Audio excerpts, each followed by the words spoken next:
গল্পের দেওয়াল চ্যানেলে আপনাকে স্বাগত। গল্পের দেওয়াল চ্যানেল প্রাপ্তবয়স্ক এবং প্রাপ্তমনস্ক মানুষজনের জন্যে গল্পের ডালি সাজিয়ে নিয়ে আসে। গল্পগুলি আপনাদের কেমন লাগছে তা অবশ্যই কমেন্ট করে জানাবেন। এরকম অজস্র গল্প নিয়মিত শোনার জন্য চ্যানেলটি সাবস্ক্রাইব করে সঙ্গে থাকুন। হেনা আলম আমার খুব কাছে এগিয়ে এলেন। এসে ঠিক গত রাতের মতোই আমার হাত দুটি ওর বুকের ওপর নিয়ে বললেন, একবার শুধু আমাকে দেখুন, তাকান আমার মুখের দিকে। আপনি দয়া না করলে আমাকে অকালেই ঝরে যেতে হবে। হেনা আলমের স্পর্শে কি জাদু আছে? হয়তো আমি যেন মোমবাতির মতো গলে যেতে লাগলাম। এই অনিন্দ সুন্দরীকে আমার বুকের মাঝে জড়িয়ে ধরে এই মুহূর্তে ওর মুখ চুম্বন করতে ইচ্ছে হলো। কি যে হয়ে গেল আমার তা জানি না। হঠাৎ ওর হাত দুটি আমি নিজের মুঠোয় ধরে নিয়ে বললাম, আমি রাজি। সেই মুহূর্তে হেনা আলমের মুখের দিকে তাকিয়ে মনে হলো উনি যেন স্বর্গ জয় করে ফেলেছেন। আজকের গল্প অঙ্কুর।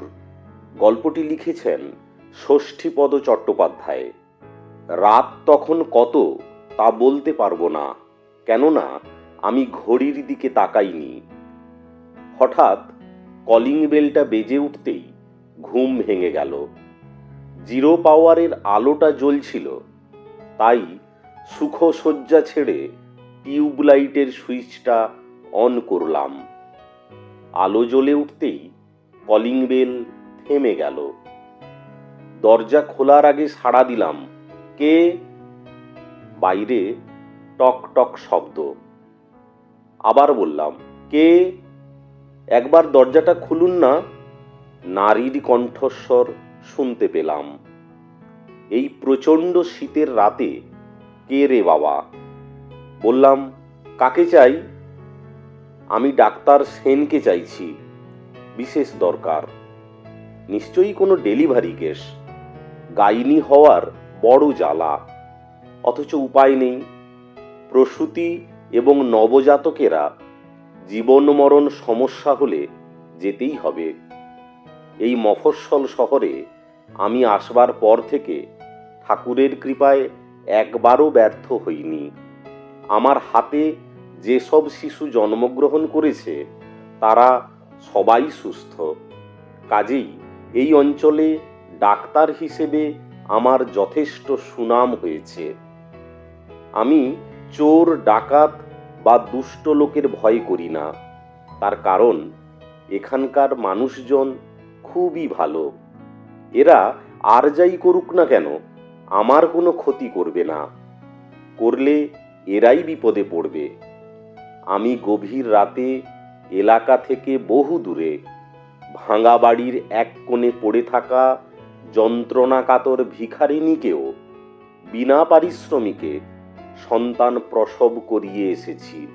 আবার অনেক প্রসাদোপম অট্টালিকার ভেতরেও বৃষ্টি বাদল মাথায় নিয়ে হাজির হয়েছি মধ্যরাতে।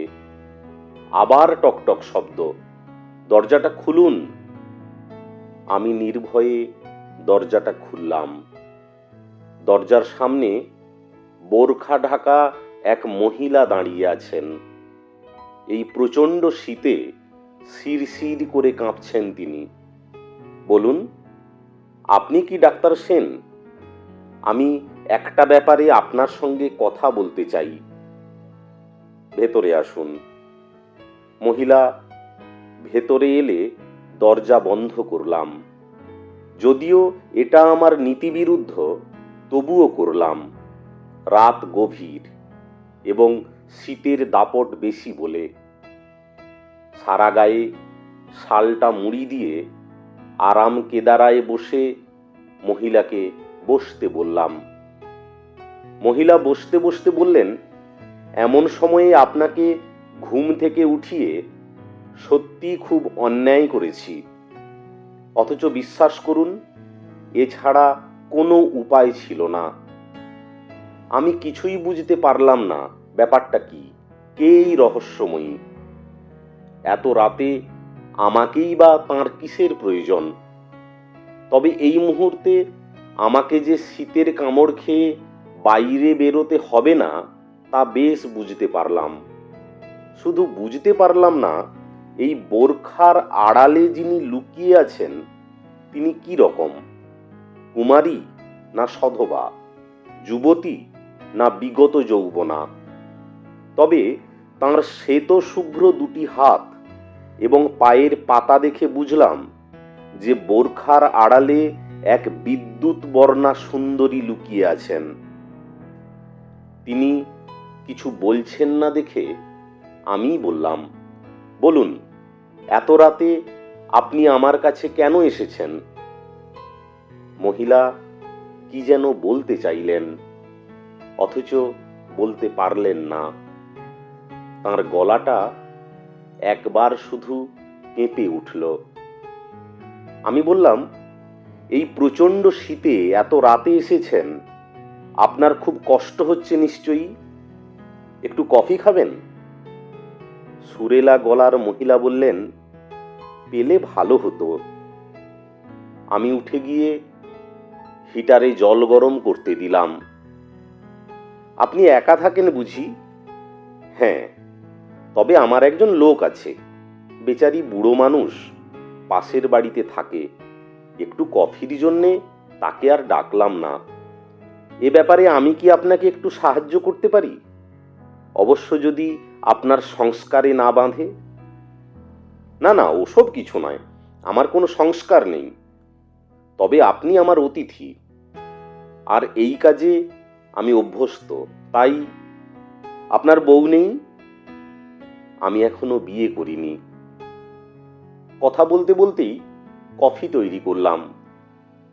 1 কাপ নিজে নিয়ে 1 কাপ এগিয়ে দিলাম তাঁর দিকে। রহস্যময়ী নারী কফির পেয়ালাটা হাতে নিয়ে উঠে দাঁড়ালেন। তারপর আমার দিক থেকে একটু সরে গিয়ে আমার দিকে পিছন হয়ে ঘরের চারদিক দেখতে দেখতে কফি খেলেন। এই সময় আমার একটু ভয় হলো। কে ইনি? এমন স্পর্ধা হলো কি করে? রাত দুপুরে আমার ঘরে ঢুকে ঘরের চারদিক এভাবে দেখার মানে কি? আমি একটু গম্ভীর হয়ে বললাম, শুনুন, আপনি কি বলতে চান তা চটপট বলে ফেলুন। এখন অনেক রাত, আমার চোখে ঘুম আছে। তার ওপর এই শীতে আমি আপনাকে বেশিক্ষণ সময় দিতে পারবো না। মহিলা মৃদু হেসে আমার সামনে টিপটে কফির শূন্য পেয়ালাটা নামিয়ে রেখে বললেন, খুব ভয় পেয়ে গেছেন না? ভাবছেন নিশ্চয়ই কোনো জিন কবরখানা থেকে উঠে এসেছে, অথবা বোরখার আড়ালে লুকিয়ে আছে কোনো ফুলন দেবী। আমার মনের ভাব ঠিক বুঝতে পেরেছেন তো? আশ্চর্য, অসাধারণ বুদ্ধিমতী মহিলা। মুখে বললাম, না না, মানে সারাদিন রোগিণীদের সংস্পর্শে থাকার ফলে আমি খুব ক্লান্ত। আবার সকাল থেকেই শুরু হবে পরিশ্রম। তাছাড়া এক্ষুনি এই মুহূর্তেই হয়তো কোনো মরণাপন্ন প্রসূতির জীবন রক্ষার জন্য ছুটতে হবে, কিংবা কোনো নবজাতককে দেখাতে হবে পৃথিবীর আলো। কাজেই আমারও তো বিশ্রামের প্রয়োজন। রহস্যময়ী এবার আমার মুখোমুখি বসলেন। তারপর বললেন, আমি অত্যন্ত বিপদে পড়ে আপনার কাছে এসেছি। আপনি যদি আমার একটু উপকার করেন তাহলে চিরকৃতজ্ঞ থাকব। না হলে হয়তো আমাকে আত্মহত্যা করতে হবে। সে কি? হ্যাঁ, সে ভারী লজ্জার কথা। আমি বললাম, শুনুন, রাত দুপুরে আমি কোনো অচেনা মহিলার লজ্জার কথা শুনতে রাজি নই। সবে ডাক্তারি পাশ করে মফস্বল শহরের এই হাসপাতালে চাকরিটা জুটিয়েছি। এটাকে আমি খোয়াতে চাই না। আপনি কে, কেন এবং কোথা থেকে এসেছেন কিছুই বুঝতে পারছি না। এই অবস্থায় কোনো জরুরি কল নিয়ে হঠাৎ কেউ এসে পড়লে আমার ঘরে আপনাকে দেখবে, তাতে আমার বদনাম হবে। আই এম সরি ডক্টর, আমার বক্তব্য আমি এখনই পেশ করছি। তার আগে আপনার মুখের ঢাকাটা সরাতে হবে। আপনার মুখ না দেখলে আমি কথা বলবো না। বাহ, বেশ বললেন তো। রাত দুপুরে আপনি পরস্ত্রীর মুখ দেখবেন? ছি ছি, আপনার মতো লোকের এ কথা মানায় না। আপনি তাহলে যেতে পারেন। বলার সঙ্গে সঙ্গে মুখের নেকাবটা সরে গেল, আর এক পরমা সুন্দরীর মুখ প্রকাশিত হলো সেই কালো নেকাবের আড়ালে। ঈশ্বর তাঁর তুলির টানে এমন একটি মুখ এঁকেছেন যে সে মুখের তুলনা নেই। শুধু নেকাব নয়, বোরখার আড়াল থেকেও সেই মুহূর্তে রাজহংসীর মতো যে শরীরটা বেরিয়ে এলো, তা দেখে অস্থির না হয়ে থাকতে পারে না কেউ। আমি চোখের পাতা ফেলতেও ভুলে গেলাম। বেশ কিছুদিন আগে এই এলাকায় একবার এই বিদ্যুৎ বর্ণাকে দূর থেকে দেখেছিলাম। তখন বোরখা ছিল না, দেখে মুগ্ধ হয়েছিলাম। মনে আছে, চোখে চোখ পড়তেই চোখের ভাষায় মৃদু ধমক দিয়ে বিদ্যুতের মতো সরে গিয়েছিলেন উনি। আর আজ এই গভীর রাতে যৌবনের পসরায় রূপের প্রদীপ জেলে সেই তিনি, যে এমনভাবে আমার ঘরে এসে হাজির হবেন, তা কি ভাবতে পেরেছিলাম? এবার আমারই গলা কাঁপার পালা। আপনি? হ্যাঁ, আমি মিসেস হেনা আলম। আমি কিছুই বুঝতে পারছি না। কি করে বুঝবেন? আমার এই রূপ যে বিধ্বংসী অগ্নিশিখা। তাই তো একে বোরখা দিয়ে ঢেকেছিলাম। দেখতে চাইলেন বলেই দেখালাম।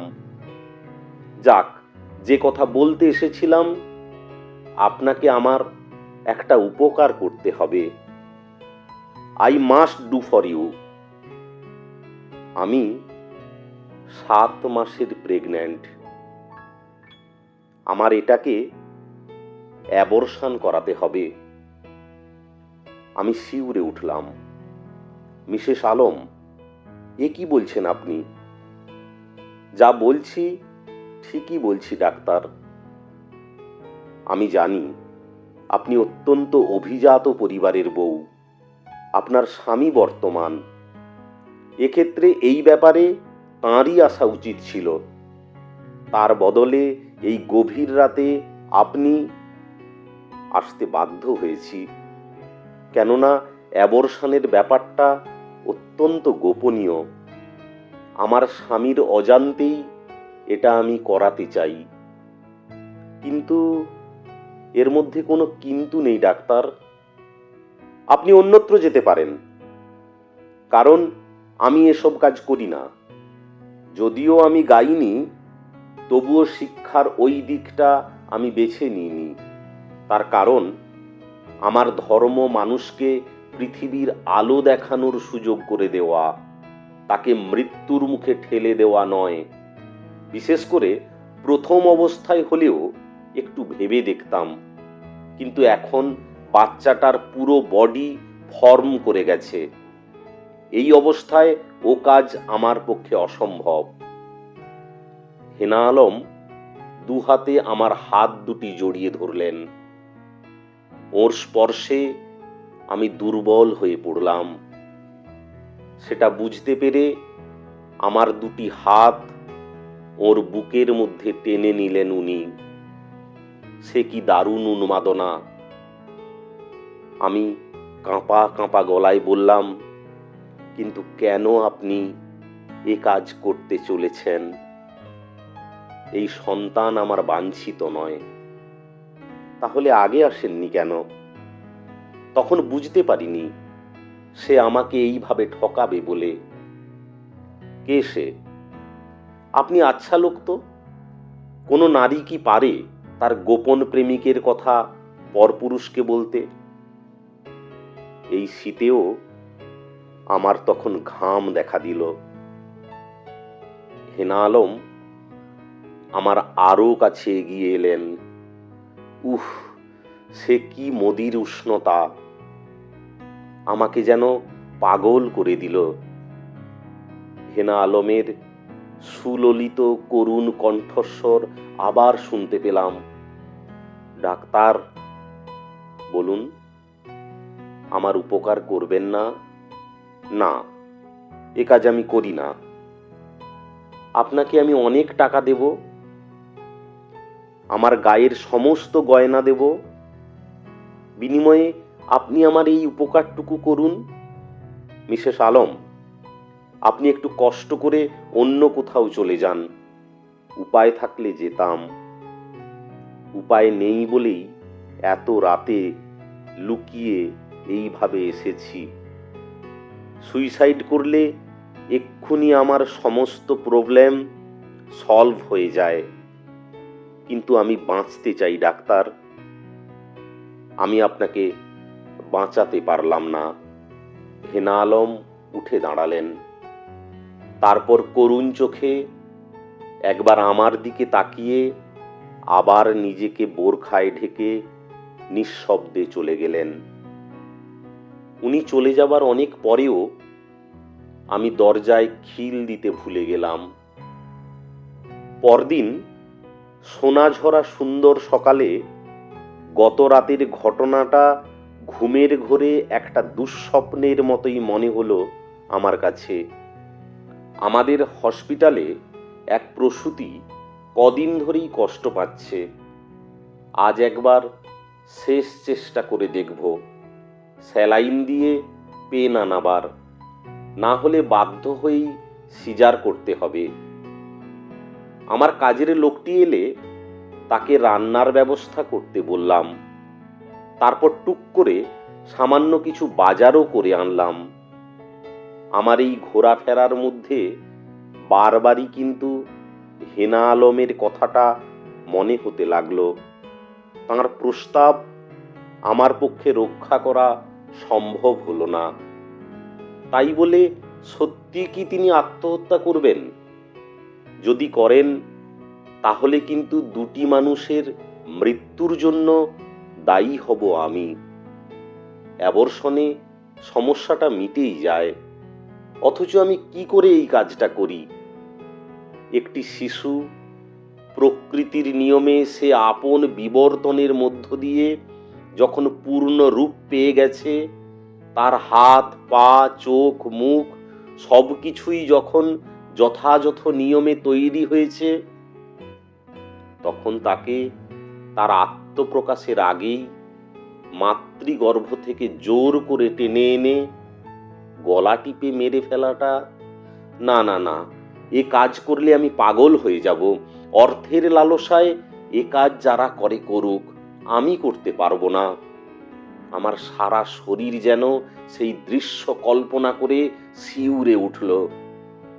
অসহায় শিশুর অন্তিম আর্তনাদ যেন ট্যাঁ ট্যাঁ করে আমার কানের কাছে বাজতে লাগলো। এ কাজ আমাকে মেরে ফেললেও হবে না। আমি অন্যমনস্ক হবার চেষ্টা করলাম। বাড়ি ফিরে স্নান খাওয়া সেরে চলে গেলাম হসপিটালে। নতুন একজন পেশেন্ট ভর্তি হয়েছে এইমাত্র। বাড়িতে ডেলিভারি হতে গিয়ে বিপর্যয় ঘটিয়ে বসেছে। নার্স আয়া সবাইকে নিয়ে ঢুকে পড়লাম লেবার রুমে। ভুলে গেলাম হেনা আলমের কথা। অনেক পরিশ্রমের পর যথাযথ নিয়মে ভগবানের ইচ্ছায় ডেলিভারিটা করাতে পারলাম। প্রসূতির অবস্থা ভালো নয়, তবে বাচ্চাটা ভালো আছে। লাল রক্তের ডেলা যেন একটা। কি সুন্দর কচি মুখ, হাত পা নেড়ে চিউ চিউ করছে দুষ্টুটা। এই রকম একটি শিশুকে কখনো মাতৃগর্ভ থেকে বার করে এনে গলা টিপে মারা যায়? আবার মনে পড়ল হেনা আলমের কথা। সারাদিনে বারবার চেষ্টা করেও হেনা আলমকে ভুলতে পারলাম না। হেনা আলমের প্রেমিক কে তা জানি না, তবে এটুকু জানি এই শহরের উপকণ্ঠে পাহাড়ের গায়ে যে মার্বেল প্যালেসটা, সেটা হেনা আলমের। এখানকার দুটো সিনেমা হলের মালিক হেনা আলম। এছাড়াও একটি বস্তি, ধানকল ও ওয়েল মিলের মালিক হেনা আলমরা। হেনা আলম মমতাজ সুন্দরী। মুঘল হারেমের রূপসীদের কথা যেন মনে করিয়ে দেয় হেনা আলম। কিন্তু কেন তার এই পদস্খলন? হেনা আলমের স্বামীকে আমি দেখিনি। হেনা আলমের মতো সুন্দরীকে যিনি রাজার ঐশ্বর্য দিতে পেরেছেন, তিনি যেমন তেমন লোক নন। অথচ সেই মানুষকে ফাঁকি দিয়ে ওই প্রাসাদের অভ্যন্তরে কি করে পরপুরুষের সন্তান গর্ভে ধারণ করেন উনি, তা আমার বোধগম্য হলো না। সে রাতেও অনেকক্ষণ ধরে হেনা আলমের মুখ মনে করতে করতে ঘুমিয়ে পড়লাম। রাত তখন 12টা। শীতের রাত। প্রচণ্ড শৈত্যপ্রবাহে সারা শহর, পাহাড়তলি কনকন করছে। গাছ থেকে পশু পক্ষী মরে পড়ে যাচ্ছে। জঙ্গল থেকে বড় বড় গাছের শুকনো গুঁড়ি এনে গাছতলায় ধুনি জ্বালানো হয়েছে, যাতে অধিক সংখ্যক পশু পক্ষী মরে না যায়। ডোরবেলটা বেজে উঠল। আহ, সেরেছে। এই রাতে আবার কোথায় যেতে হয় কে জানে। উঠে গিয়ে আলো জ্বেলেই সাড়া দিলাম। কে? আমি। পরিচিত কণ্ঠস্বর। বুকটা যেন কেঁপে উঠল। তবু জিজ্ঞেস করলাম, কে আপনি? এরই মধ্যে ভুলে গেলেন? হেনা আলম। হেনা আলম ছাড়া আর কেউ নয়। অপ্রত্যাশিত কিন্তু প্রত্যাশিত। সেই একই আবদার করবেন হয়তো, করুন। তবু তো কিছুক্ষণের জন্য দেখতে পাবো সেই চাঁদকে। দরজাটা খুলে দিলাম। আজ আর কালো বোরখা নয়, কাশ্মীরি সিল্কের ওপর নানা রকম কাজ করা বোরখা।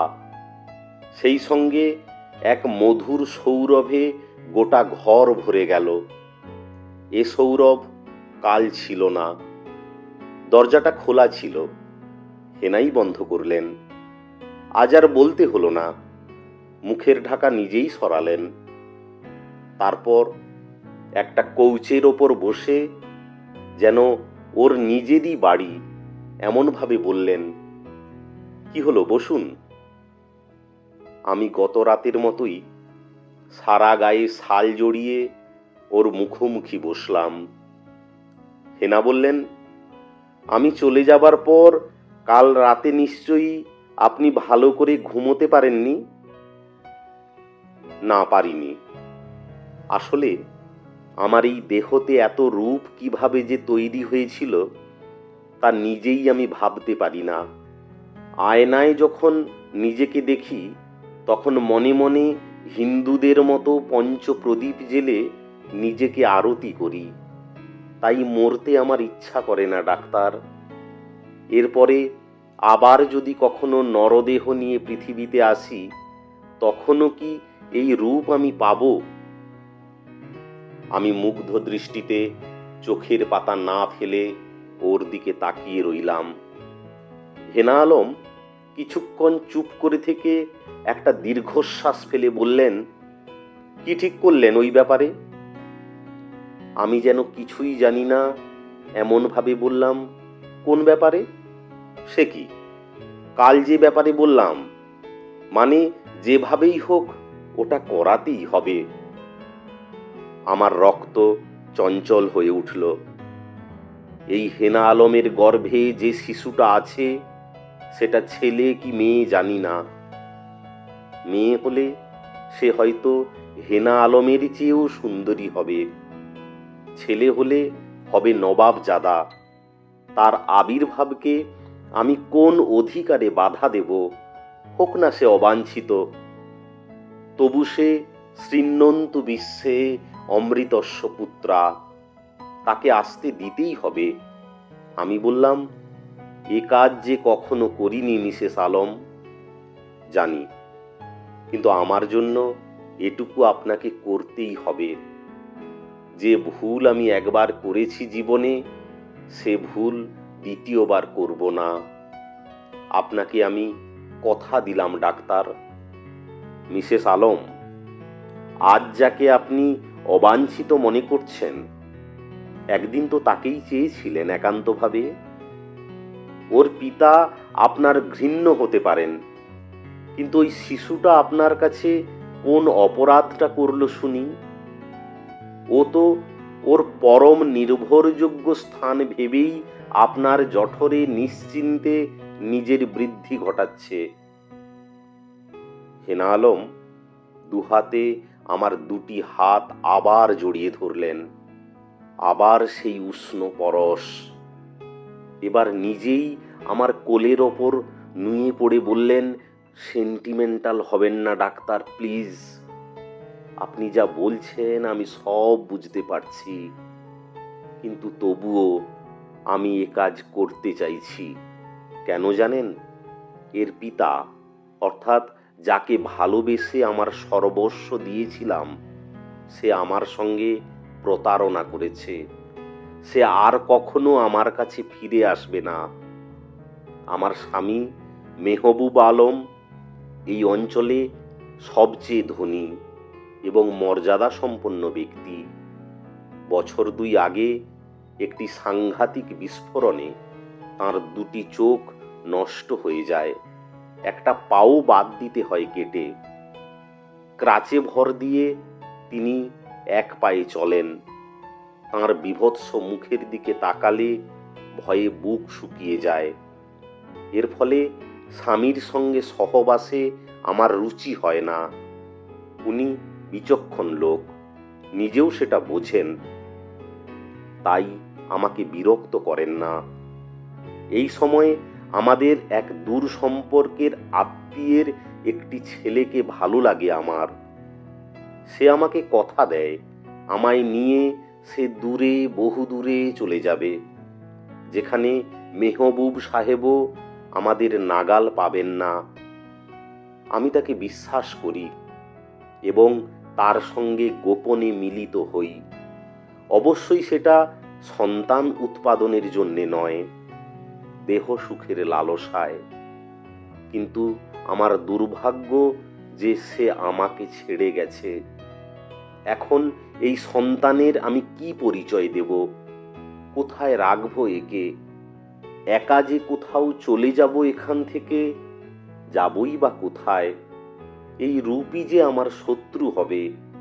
তাছাড়া মেহবুব সাহেবের ওই বিশাল ঐশ্বর্যও তো ভোগ করতে পারবো না আর। আমি আমার কোলের ওপর থেকে হেনা আলমের মাথাটা তুলে দিলাম।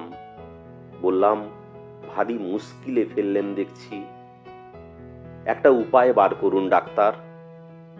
কোনো রকমে আপনি কি একবার আমার সঙ্গে এই শহরের বাইরে যেতে পারবেন? খেপেছেন? যেখানে রাতের অন্ধকারে গোপনে আমি আপনার সঙ্গে দেখা করতে আসছি, সেখানে কি করে আমি শহরের বাইরে যাব? আমাকে এখানকার সবাই চেনে। আমি যখন ঘর থেকে বেরোই তখন বেয়ারা দরোয়ানরা আমাকে ঘিরে থাকে। এ কাজ এখানে করতে হবে ডাক্তার। তার জন্যে আপনি যা চান, যত টাকা চান দেব। আমার শরীর খারাপের অছিলায় আমার লোক দিয়ে আপনাকে ডাকিয়ে নিয়ে গিয়ে আমার বাড়িতেই এই কাজ করাবো আমি। সে কি? এছাড়া উপায় নেই। এতক্ষণ নেকাবের ঢাকা সরিয়ে রাখলেও সেই সুদৃশ্য বোরখার আড়ালে ছিলেন তিনি।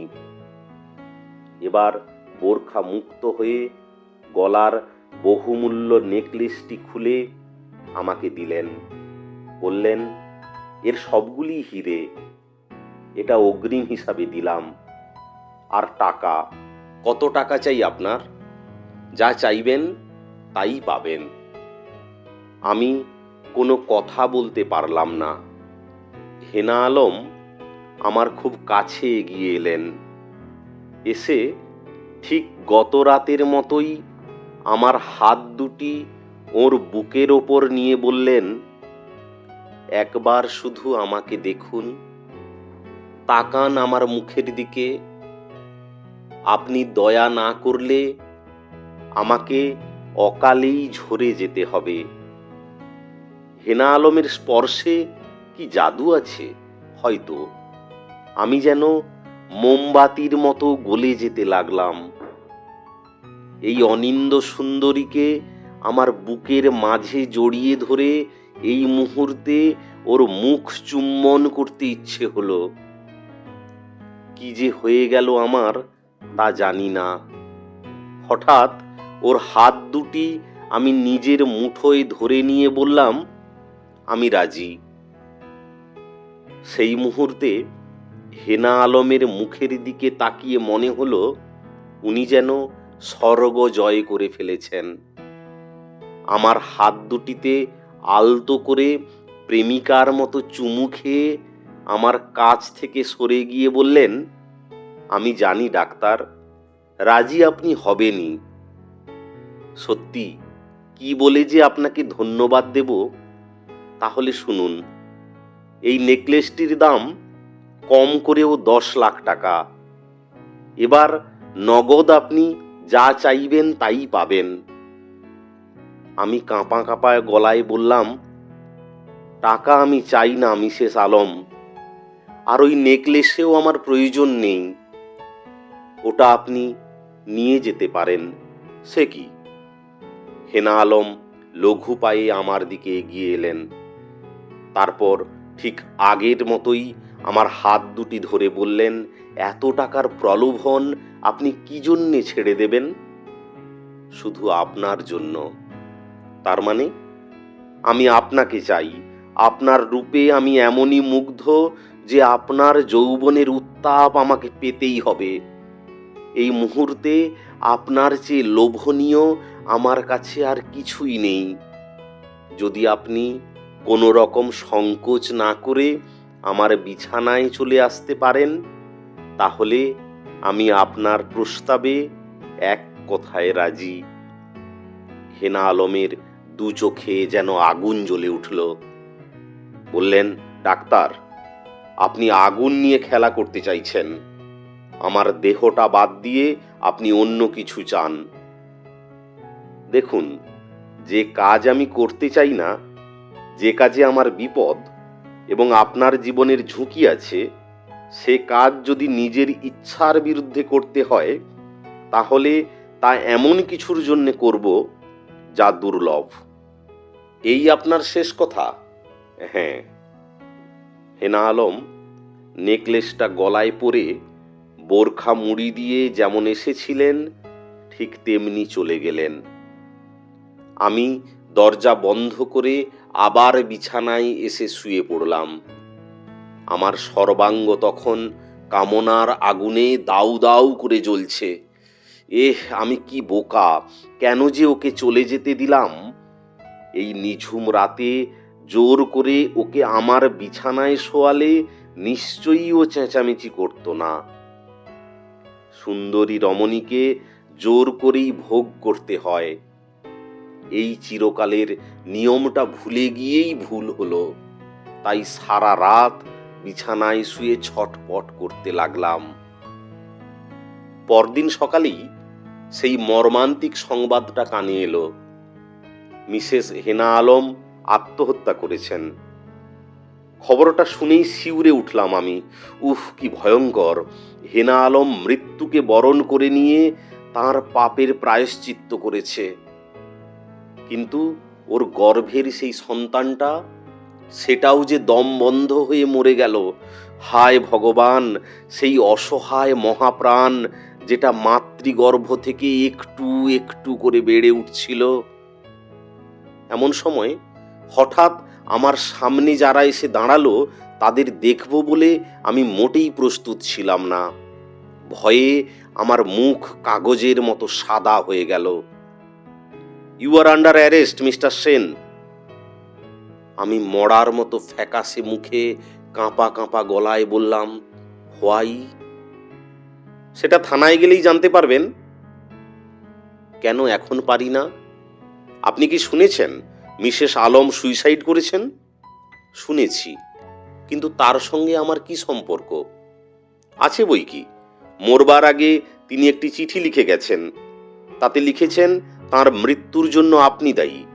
তার সরলতার সুযোগ নিয়ে আপনি তার গর্ভে সন্তান উৎপাদন করে তাকে প্রতারণা করেছেন এবং তাকে আত্মহত্যা করতে প্ররোচনা দিয়েছেন। আমি চিৎকার করে উঠলাম, না না না, সি ইজ এ লায়ার, এসব সত্যি নয়, এ মিথ্যা, আমি সম্পূর্ণ নিরপরাধ, আপনারা বিশ্বাস করুন। আমাদের বিশ্বাস অবিশ্বাসে কিছুই যায় আসে না মিস্টার সেন। আপনার সততা প্রমাণ করার জন্য আদালত আছে। আপনি ভীমরুলের চাকে হাত দিয়েছেন, এখন ঠেলা সামলান, থানায় চলুন, মেহবুর সাহেব আপনার জন্য অপেক্ষা করছেন। আমার গা মাথা যেন পাক খেয়ে ঘুরতে লাগলো। এই আকাশে চন্দ্র সূর্য কি সত্যি ওঠে? ও মাই গড, হেল্প মি! আমার মান, ইজ্জত, চাকুরির নিরাপত্তা সব কিছুই এক লহমায় বিপন্ন হয়ে পড়ল। এক কথায় জীবনটাই নষ্ট হয়ে গেল আমার। ওই সুন্দরী কুহকিনী কেন যে এ কাজ করলো, কেন যে এইভাবে প্রতিশোধ নিল আমার ওপর, তা ভেবেই পেলাম না। এখন ভাবছি, কাল রাতে ওই রকম প্রস্তাব না করে তার কথায় রাজি হলেই ল্যাঠা চুকে যেত। যেহেতু আমার অসহযোগিতার কারণে তাকে মরতে হলো, সেই রাগে আমারও সর্বনাশ করে গেল সে। পুলিশ ঠিকই বলেছে, আমি ভীমরুলের চাকেই হাত দিয়েছি। আমার সাধ্য কি যে মেহবুব সাহেবের সঙ্গে লড়ি? সাধ্য থাকলেও হেনা আলমের ওই রকম স্বীকারোক্তির পর আমার বাঁচাও তো অসম্ভব। আইনের চোখে আদালতের বিচারে আমার কি শাস্তি হবে জানি না। তবে মেহবুব সাহেব যে আমাকে জ্যান্ত কবর দেবেন তা বুঝতে পারছি। থানার লকআপে আধ ঘন্টা রাখার পর পুলিশি প্রহরায় আমাকে নিয়ে যাওয়া হলো মেহবুব সাহেবের মার্বেল প্যালেসে। একটি বিলাসবহুল হল ঘরের মতো বড় ঘরে আমাকে এনে বসানো হলো। মেহবুব সাহেবের চেহারার দিকে তাকিয়ে আমি শিউরে উঠলাম। কি পৈশাচিক মুখ! এর চেয়ে একটা হায়না ভালো। এখানকার পুলিশ প্রশাসন সবাই সন্ত্রস্ত মেহবুব সাহেবের প্রতিপত্তি এবং ব্যক্তিত্বের কাছে। মেহবুব সাহেবের চোখ কালো চশমায় ঢাকা, ক্রাচ দুটি কোচের গায়ে ঠেস দিয়ে রাখা। টেবিলের উপর একটা দোনলা বন্দুক, বাঘ মারা। একটি ব্লাঙ্ক ক্যাসেট লাগানো টেপ রেকর্ডার। সেটা চালিয়ে দিয়ে তিনি বললেন, আপনি ডাক্তার সেন? হ্যাঁ। বসুন। ঘরে একটা সূঁচ পড়লেও যেন শব্দ হবে। মেহবুব সাহেব পুলিশ এবং তাঁর লোকেদের বললেন, আপনারা একটু বাইরে যান, আমি না ডাকা পর্যন্ত কেউ এই ঘরে ঢুকবেন না বা ধারে কাছে আসবেন না। ভীত সন্ত্রস্ত ভাবে সবাই চলে গেল। মেহবুব সাহেব বললেন, বয়স কত? দেখে তো ছেলে মানুষ বলেই মনে হচ্ছে, বিয়ে থা করেছেন? ভয়ে ভয়ে বললাম, না। আমার স্ত্রীর সঙ্গে আপনার অবৈধ সম্পর্ক কতদিনের? আমি অশ্রুসিক্ত কণ্ঠে বললাম, মেহবুব সাহেব, আল্লাহর কসম, ঈশ্বরের দোহাই, আমি সম্পূর্ণ নিরপরাধ। আমার স্ত্রীর ওই স্বীকারোক্তিটা মিথ্যা তাহলে? মেহবুব সাহেব এবার বন্দুকটা হাতে নিলেন। তারপর সেটা নিয়ে খেলা করতে করতে বললেন, কাল রাতেই বোধ হয় আপনি শেষবারের মতো আমার স্ত্রীর দেহটা ভোগ করেছেন, তাই না? আমি মাথা নত করে বললাম, না না না, আপনি বিশ্বাস করুন, আমি তার কোনো ক্ষতি করিনি। মেহবুব সাহেবের পৈশাচিক মুখে হিংস্রতা যেন প্রকট হয়ে উঠল। বললেন, রাতের অন্ধকারে ওই রকম একজন সুন্দরী যুবতী আপনার ঘরে গেল আর আপনি তাকে ভোগ না করেই ছেড়ে দিলেন, এটা আমাকে বিশ্বাস করতে হবে? আপনি তো সবই জানেন দেখছি। আমার স্ত্রীর ব্যাপারে আমি জানবো না তো কি অন্য লোক জানবে? রাতের অন্ধকারে সে বেরিয়ে গেল, কোথায় গেল আমি জানবো না? বলতে বলতেই বন্দুকে গুলি পুরে মেহবুব সাহেব বললেন, এটা কার জন্য তৈরি করলাম বলুন তো? জানি না। আপনার জন্য। রাতের অন্ধকারে যে যুবক এক অসামান্যা সুন্দরীকে নাগালের মধ্যে পেয়েও তাকে ভোগ করতে পারে না, এটা তার জন্যেই খরচা করা উচিত। আপনি বলুন না, তাকে গুলি করে মারা উচিত কি না? আপনার কথার আমি কোনো ঘের পাচ্ছি না মেহবুব সাহেব। না পাবার তো কিছু নেই। একজনকে ভোগ করবার জন্যে মেরেছি, আর একজনকে ভোগ না করার জন্যে মারব। মারবেন? তবে তার আগে ওর পোস্টমর্টেম রিপোর্টটা একবার দেখুন, আমার রক্ত পরীক্ষা করান। মনে কোনো সন্দেহ রাখবেন না মেহবুব সাহেব, আমি ওকে ভোগও করিনি, ওর গর্ভে আমার সন্তানও নেই। আমি জানি ডাক্তার, সব জানি। ওর গর্ভে এ অবৈধ সন্তানের বীজ যে বপন করেছে, আমি তাকে নিজে হাতে গুলি করে মেরেছি। ও কিন্তু সেটা বুঝতে পারেনি, মানে আমি বুঝতে দিইনি। ওর প্রেমিককে মারবার আগে তাকে ভয় দেখিয়ে এমন একটা চিঠি আমি লিখিয়ে নিয়েছি যাতে ওর ধারণা হয়েছে ওর প্রেমিক ওকে প্রত্যাখ্যান করেছে। ও তো আপনাকে অনেক কিছু দিতে চেয়েছিল, কিন্তু তা সত্ত্বেও আপনি ওর অ্যাবর্শনটা করালেন না কেন? আমি কখনো ও কাজ করিনি সাহেব। টাকার লোভে ওই পাপ আমার দ্বারা সম্ভব নয়। তাছাড়া ওতে আমার জীবনের ঝুঁকি ছিল। আপনি খুব ধর্মভীরু লোক দেখছি। ভ্রূণ হত্যা করেন না। সুন্দরী যুবতীকে রাত্রিবেলা বেডরুমে একা পেয়েও তাকে জোর করে ভোগ করেন না।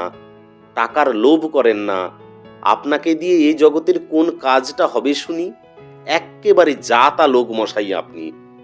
যাক, আমার তরফ থেকে একটা সামান্য উপহার আপনাকে দিচ্ছি। এই নিন, এটা বাড়ি নিয়ে গিয়ে খুলে দেখবেন। কি আছে এতে? একটা বিশাল অঙ্কের টাকার চেক। আমি জানি এই ঘটনার পর আপনি আর এখানকার হাসপাতালে চাকরি করবেন না, নিজেই ইস্তফা দিয়ে চলে যাবেন। তাই সাময়িকভাবে যাতে আপনার কোনো অসুবিধা না হয়, সেই জন্যে এটা আপনাকে দিচ্ছি বলে একটি বড় খাম এগিয়ে দিলেন মেহবুব সাহেব। তারপর কি ভেবে যেন সেটা আবার চেয়ে নিয়ে তার উপর নিজের নাম সই করে আমার নামটা খসখস করে লিখে দিলেন। আমি অবাক হয়ে বললাম, শুনেছিলাম আপনি অন্ধ, কিন্তু আশ্চর্য, যেভাবে আপনি লেখালেখি করছেন বা এত কিছুর ওপর নজরদারি করছেন, তাতে তো আপনাকে অন্ধ বলে মনে হচ্ছে না। মেহবুব সাহেব হেসে বললেন, শুনেছেন ঠিকই। এক মারাত্মক বিস্ফোরণে আমার এই রকম দশা হয়েছিল। একটা পা গেছে, মুখটাও পুড়ে ঝলসে গেছে, দৃষ্টিশক্তিও হারিয়েছিলাম।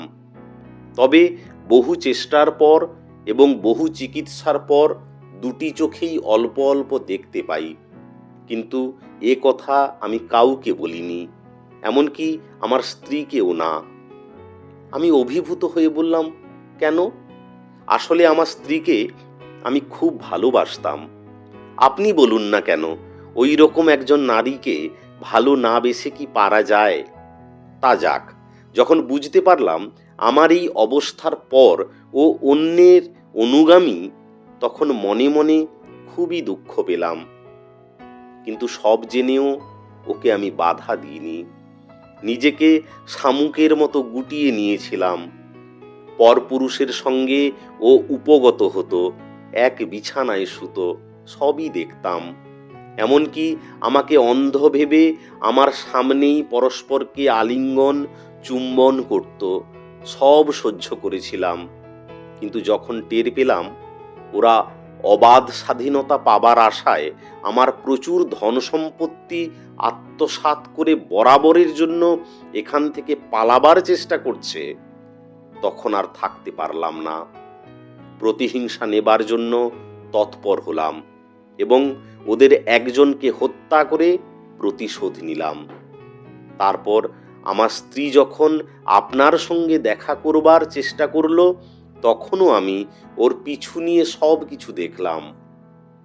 আপনার দরজায় কান খাড়া করে ভেতরের কথাবার্তা শুনলাম। আপনার আদর্শ এবং ব্যক্তিত্বকে অভিনন্দন জানাই। তবে শেষ দিন অবশ্য আপনি ওর কাছে অন্য একটি প্রস্তাব রেখেছিলেন, কিন্তু জোর করেননি। তাতে অবশ্য আমি অসন্তুষ্ট নই, কেননা এটা হওয়াই স্বাভাবিক।